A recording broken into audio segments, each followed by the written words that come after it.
We hold that this is physical. If we don't, then we have a problem in our interpretation and our hermeneutics.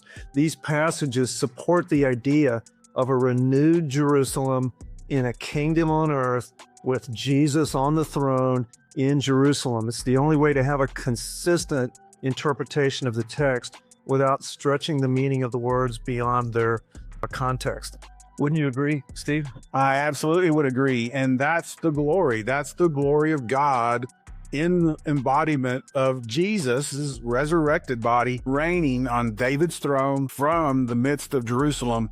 And of course, God protecting the city through Jesus. Jesus is God. So that is all consistent with what we see here, and it makes very good sense to me. Back to the practical sense here in this passage.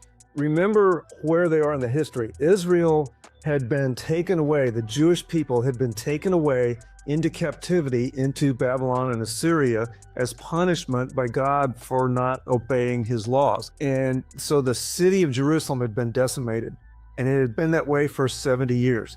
The angel in chapter 1 cries out, "How long, O Lord, before you do something about this?" So here, God says, look, I'm surveying, I'm about to do something.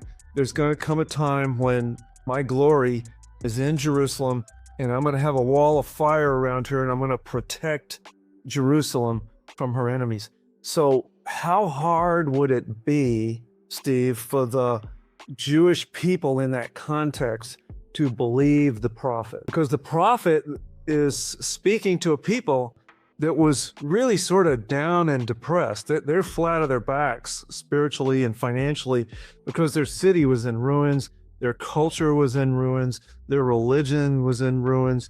And now you have a prophet saying, I'm speaking for God, and God's going to come back. He's going to rebuild the city, and God's going to be your protection. How hard would it be for the average Jewish citizens to believe the prophet? You always had the remnant, meaning the ones that stayed true and faithful in their belief with Yahweh, with their God. And I think for them, it is something that would be encouraging to them. Here is another prophet, because Zechariah is not the first prophet that speaks about the Messiah coming and sitting on a restored throne of David.